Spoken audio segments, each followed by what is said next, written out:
Welcome to the OA Amazing Recovery Passport to Unity podcast series. Thank you for joining us. My name is Ginny, and I'm your moderator today. I will open with the Serenity Prayer. God, grant me the serenity to accept the things I cannot change, the courage to change the things I can, and the wisdom to know the difference. Tradition 1 reminds us our common welfare should come first. Personal recovery depends upon OA unity. This podcast is part of a series of podcasts taken from the WSBC 2017 Forum, OA Amazing Recovery, Passport to Unity. Please join us on a journey of unity. Imagine the following. You are traveling and find yourself needing a good dose of recovery and OA fellowship. You slide into an empty seat as the meeting begins. Right away, you notice something different. Your favorite reading isn't included at all. The leader is speaking very quickly, which isn't helping your serenity. Uncomfortable, you try to settle in and hear the speaker, only to discover that she isn't exactly speaking your language in more ways than one. You really need this meeting. At that moment, you remember something your sponsor once said. Identify, don't compare. You decide to stay and listen, setting aside any differences between yourself and the speaker to look for common ground and unity. This podcast is your passport to unity. Today you will have an opportunity to hear two different stories of diversity. As you listen to these members sharing, see if you can answer the questions they ask. Would you get a stamp on your Unity passport? OA offers literature about unity which includes a common solution, diversity, and recovery. To stay in harmony with traditions 6 and 10, we ask the speakers mention only OA-approved literature. Those speaking are being recorded. It is considered implied consent to have your voice and your share recorded and posted on the OA website podcast page, as well as other podcast feeds. To preserve anonymity, speakers will use only their first name or a fictitious name. Today's speakers will address topics around unity. They will present a different perspective of recovery, and each speaker will provide 1 or 2 questions along with their topic that could be used as a writing exercise for discussion or meditation. This Passport to Unity segment addresses a vision for you and long-term recovery. I would like to introduce Janice S., who will be qualifying and then sharing on the unity topic of long-term recovery. The speaker will also give 2 questions for discussion or future consideration at the end. Welcome, Janice. Thank you for sharing with us today. Thank you, CJ. My name is Janice S., a compulsive overeater. I'm a recovered abstinent compulsive overeater with a program. One who has joined the ranks of those who have recovered in Overeaters Anonymous. My share is about long-term recovery. I attended my first OA meeting in Houma, Louisiana, April the 4th of 1978, on a Tuesday afternoon at 3 p.m. because I wanted to lose weight. I was 38 years old. I had 3 teenage children. And I had been married to Jimmy for 21 years. OA in Houma at that time was only 7 months old. This April, 2018 will be 40 years of OA recovery and a way of life which allows me to live a recovered, abundant life. Doing this deal a day at a time, a month at a time, a year at a time, years at a time. Still not cured. Still seeking the knowledge of God's will and the power to carry it out. As a young girl, I was very lively. But I learned in our first OA Brown book that came out in 1980, in the foreword to our OA first and second editions, and it has also been placed in our third edition. Dr. Theodore Rubin taught me that the roots of my condition can be traced to the earlier times in my life and to my early complicated family relations. The complications of my parents' life added to the complications of my life, and that my emotional life had to do with my overeating. Because of my pride and my vanity, when I began gaining weight at around 12 years old, I started wanting to diet. Sugar and chocolate were my biggest companions. And I started taking diet pills when I was 17, a practice I did on and off for 15 years, even through my 3 pregnancies. I ate sugar and chocolate, and I ate a lot of craving-creating foods. I ate sandwiches, frozen food, donuts, all of these craving-creating foods. And I was depressed, and I started taking diet pills when I was 17 years old. I became very depressed and very self-destructive through these years before Overeaters Anonymous. In my 30s, I became a cutter. And when I was 32, 6 years before OA is when I stopped taking diet pills. When I came into Overeaters Anonymous, all of my experiences with my family, my complicated family, the diseases that compulsive overeating and sugar addiction had caused my family with the diabetes and the high blood pressure and all, led me to understand more what Overeaters Anonymous was teaching me. Through the Overeaters Anonymous book with the appendices of the addiction of it's the disease of the physical, the spiritual, and the emotional.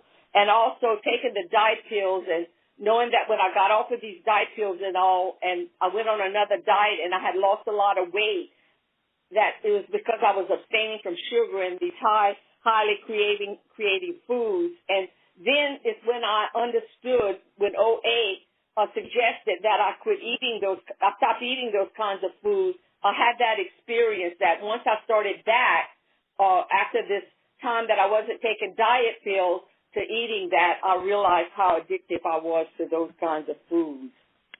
I walked away from my first OA meeting with an OA packet, which contained a plan of eating. And in 1978, Overeaters Anonymous, we had 6 OA tools. And abstinence was one of the 6 tools. I walked away from that first OA meeting with the concept of abstinence. And today, abstinence is my primary purpose. For 17 years, I lived and worked my recovery with abstinence as a tool. It taught me it was both a tool that facilitated working the 12 steps and a result of living the steps. That practicing the tool of abstinence would bring the symptom of compulsive overeating to an immediate halt. And to my amazement, it did. I began to lose weight really fast. After all, That is why I was interested in going to my first OA meeting. Never did I imagine all the abundance which would follow. Because when I first came into OA, I walked away with abstinence. I was excited to have found this thing that began to allow me to lose weight. I was excited with the foods I was eating and losing weight. 6 weeks into OA, I was asked to become a secretary of a brand new group in Houma. I was reading and writing, using the tools, working the steps as much as I knew how, giving service in OA, going to meetings, losing weight, going to out-of-town workshops. Other people in recovery were coming into my life. I continued listening to how other people worked and understood the steps. The one day at a time turned into months and into years. Still doing OA service, still abstaining. During this time, it was easy to hide from my feelings by submerging myself in the excitement of losing weight, new clothes, compliments, and OA service. But the truth was that the hurt and confused and complication of my life were getting greater and greater, and I could not endure them any longer. I had to face them.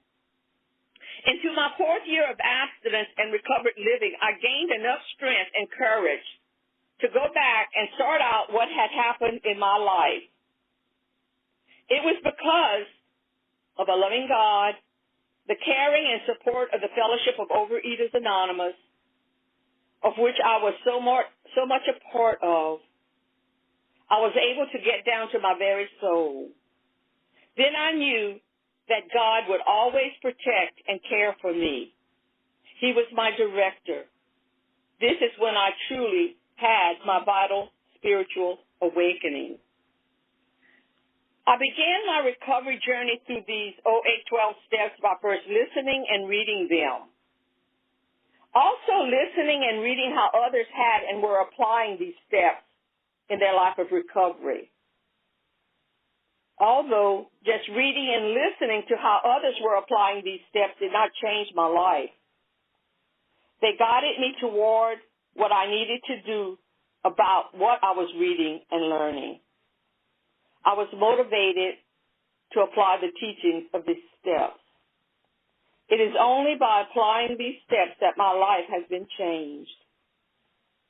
A small change every day added up to the change and recovered life that I live today, this long-term recovery, almost 40 years. I am a compulsive overeater. I'm saved by the power and the grace of God. The OA program, the literature, the big book of Alcoholics Anonymous, and the other people's experiences gave me the resources and the directions I needed to follow, to apply, and to practice these spiritual principles in all of my affairs. As a result, I have tapped and recovered the inner resource of my life, my own conception of God, a power greater than myself. This path is deeply personal to me. It is all so unique for each individual. As I listened to others' truth, I began to learn my personal truth. I continually work and action plan to live my life in harmony with these teachings. Through these years, I have recovered my security. Insecurity lies at the heart of my fear of change. As I began to recognize my own worth, as I began my own woman of worth journey among those I love, I learned that I could and can leave and return without fear of separation. I know I am valued for myself. I've done a lot of service in Overeaters Anonymous, which I'm so grateful for, and I have traveled to many places and many places out of the country, and I'm grateful for all of that. And because of that, because of my long-term recovery and the love and the support of my fellow members in Overeaters Anonymous, I've had that opportunity to do these things. But what I have that I'm being taught a day at a time about living a recovered life, recovered from that need of allowing others, TV, newspapers, magazines, to pull me away from what I know works in my life. Recovered is in the first 164 pages of the big book 17 times. My recovered life is a gift from God. I have recovered from eating sugar and chocolate, the desire of taking diet pills. I have recovered my self-image, my self-worth, my healthy self-esteem, my healthy pride. I have recovered an understanding and effective way of life. I have recovered my zest and enthusiasm for life. I have recovered a new freedom. I have recovered my potential. I have recovered a trust in human nature. I have recovered from the need to allow others, TV, newspaper, magazines, internet, Facebook, other people's agendas to pull me away from what I know works in my life. I have recovered an effective relationship with my God, a deeper relationship with my God, my trust and faith in my God, my sense of well-being, my trust in myself, my trust in a select few others. I use the word recovered because that word shows a complete change in my attitude. Mostly of all, I have recovered sanity. I need this program as much now as I did at the beginning, although not in the same way. I realize that I can not go back and make a brand new start, but through OA and all of you, I'm able to have this long years of recovery. I honestly wanted what OA offered, and I was and I am still willing to make the effort. I have and I live a sweet, simple, sane, sacred life in the South Louisiana town of Houma, where I attend 2 meetings a week when I am here. I serve God, Overeaters Anonymous, my church, my people I sponsor. I have a sponsor.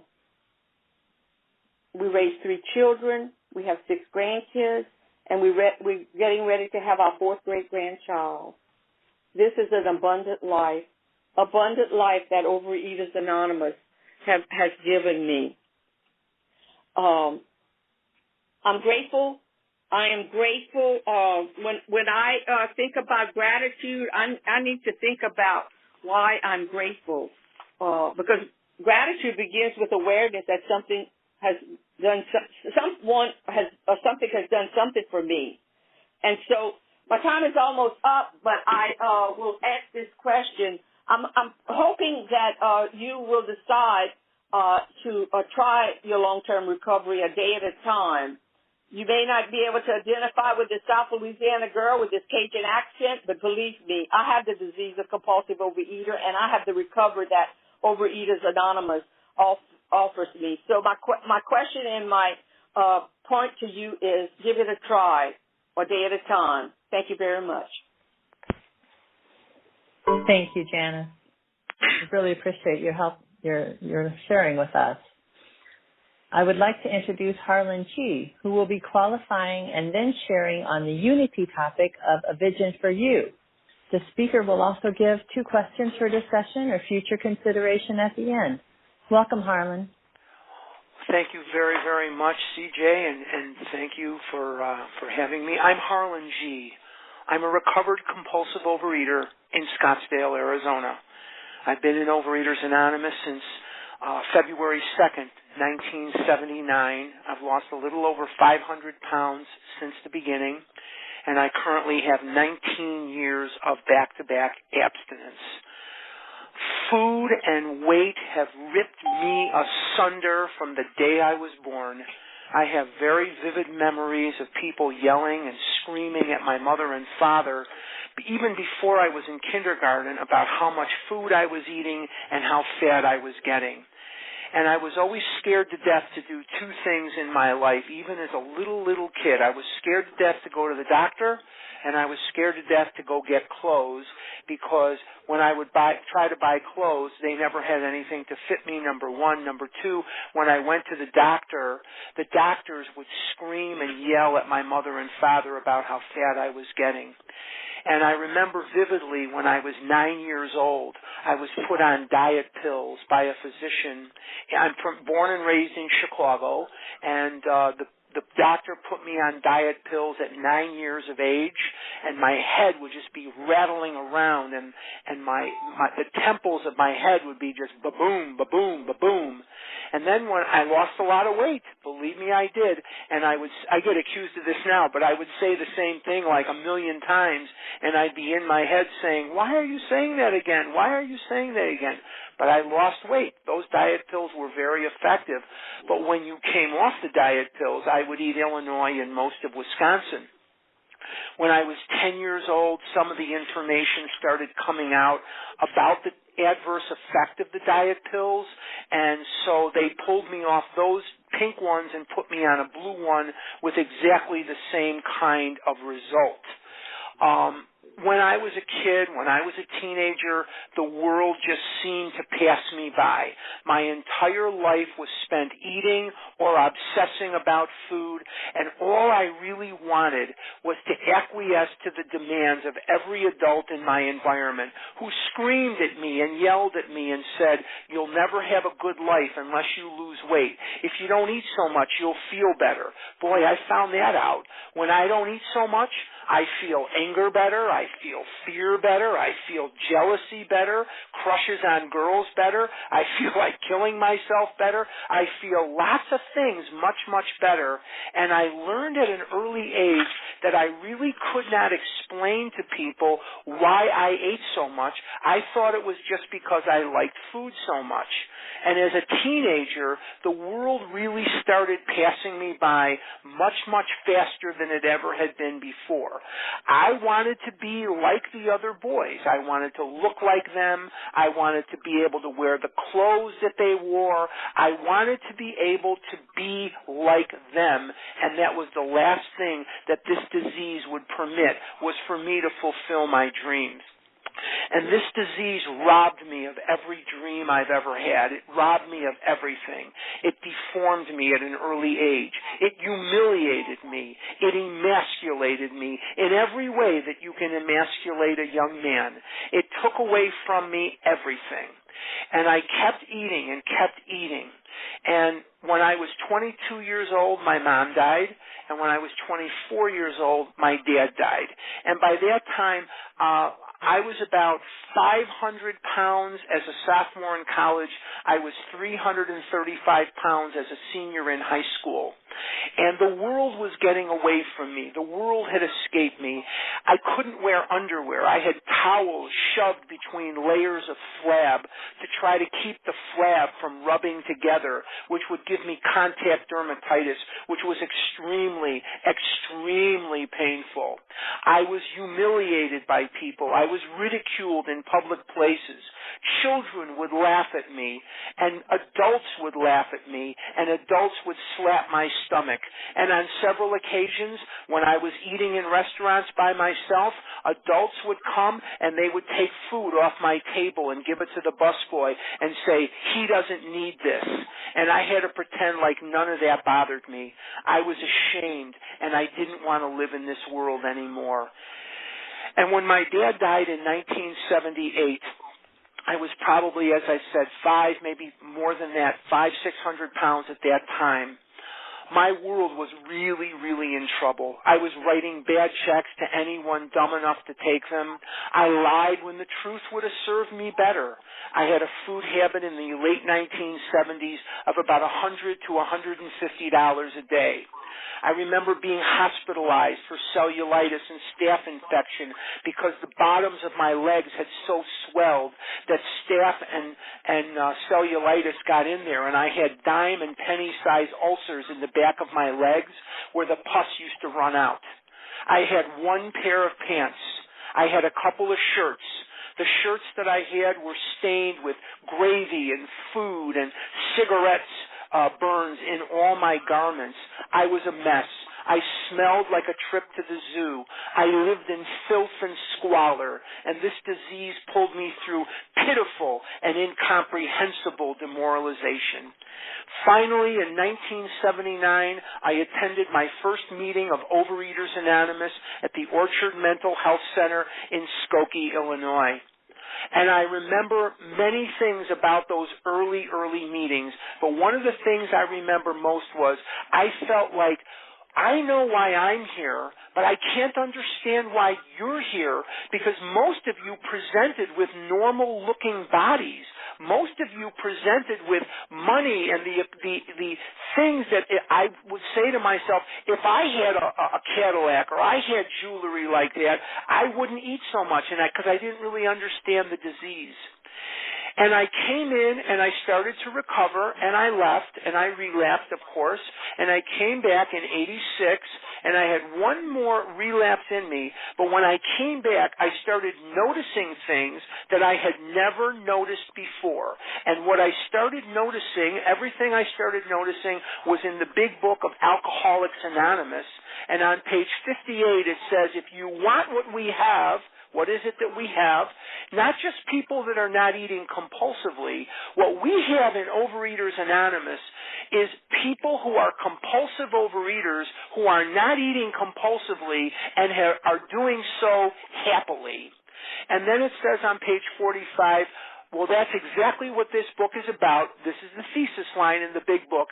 Its main object is to enable you to find a power greater than yourself, which will solve your problem.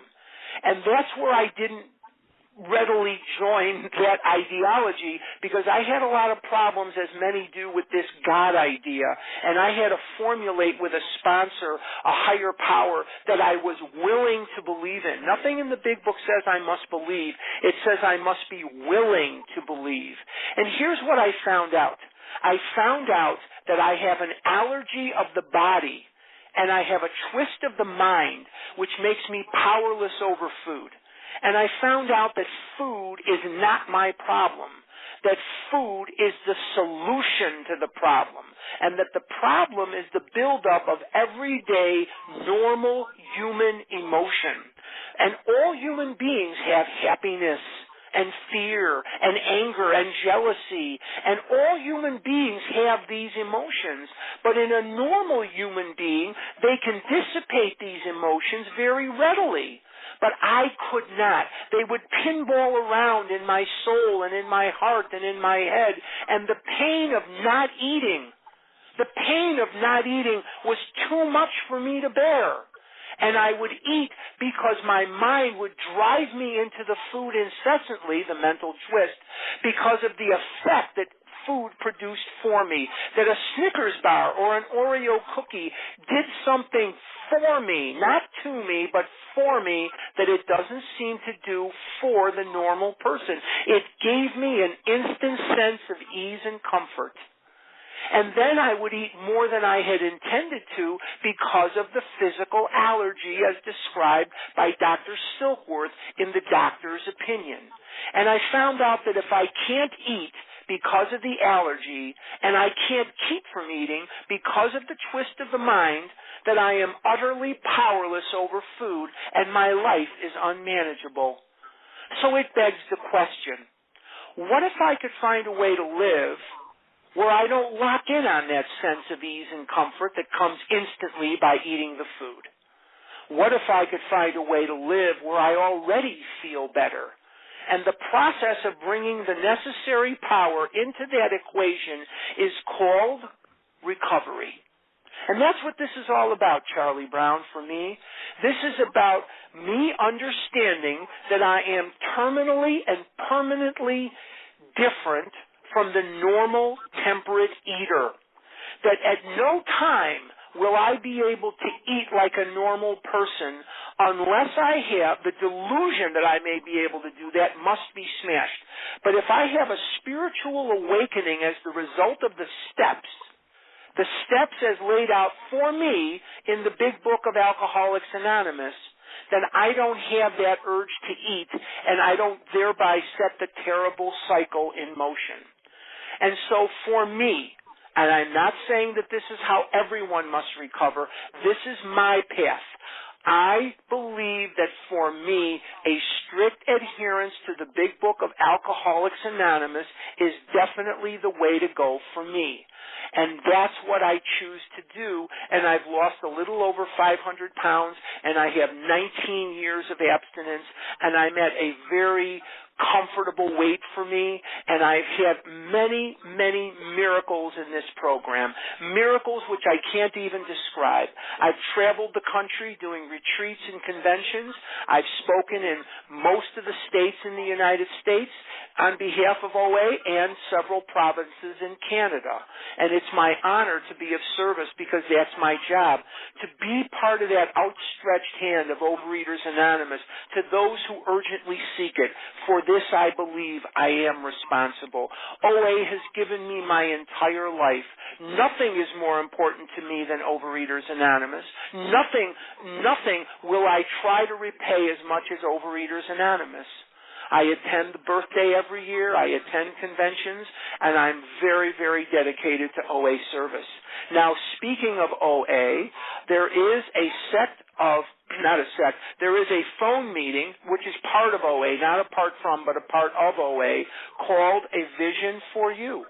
And the Vision for You meetings are on the phone, and if anybody wants information, go to avisionforyou.info, a vision for the number 4u.info, and you can dial in. These are beautiful phone meetings of Overeaters Anonymous.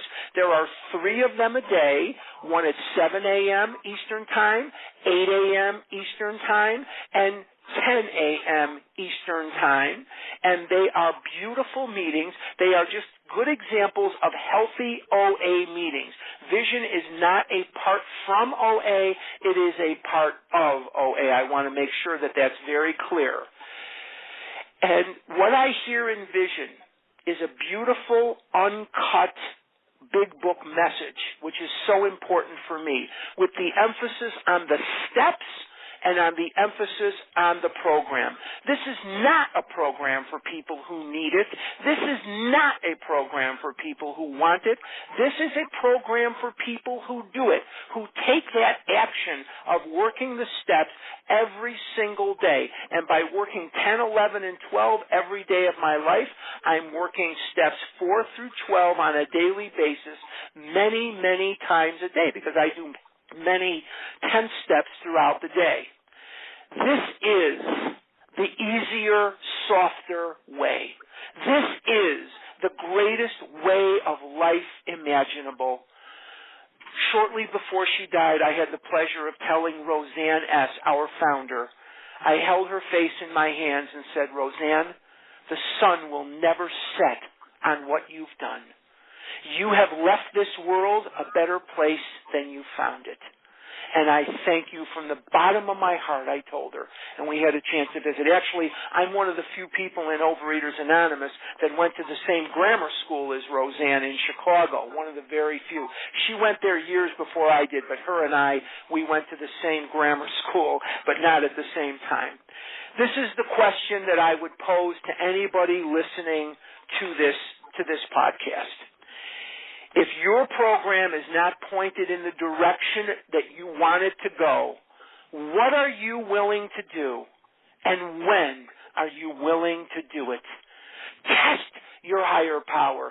See if you can find your higher power lacking. Work these steps with all the earnestness that you have at your command, and see if he will fail you.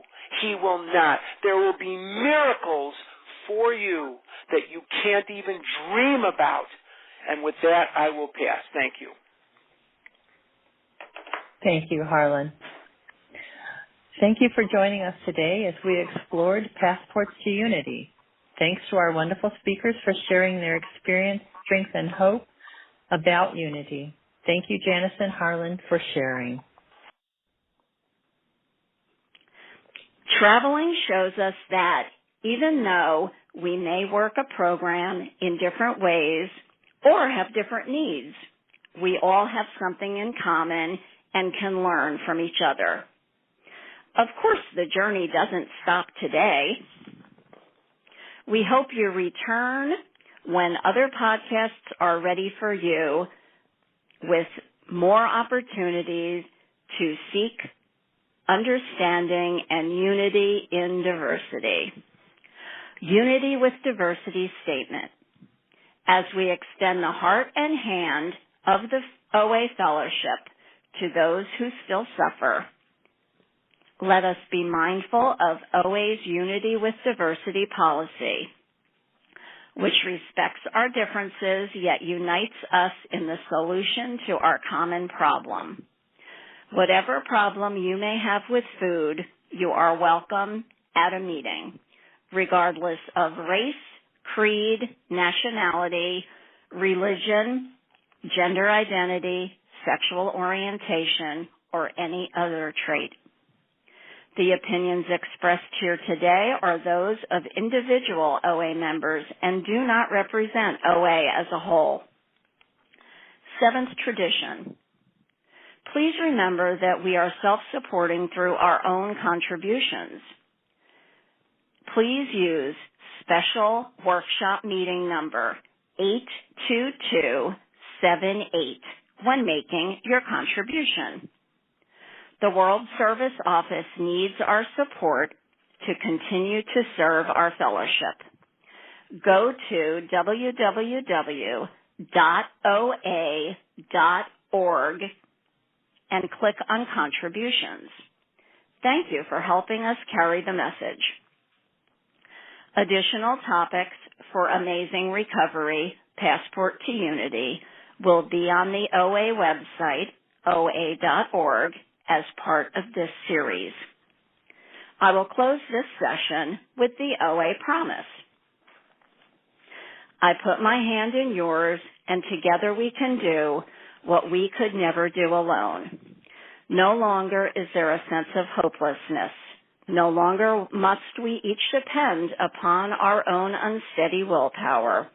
We are all together now, reaching out our hands for power and strength greater than ours.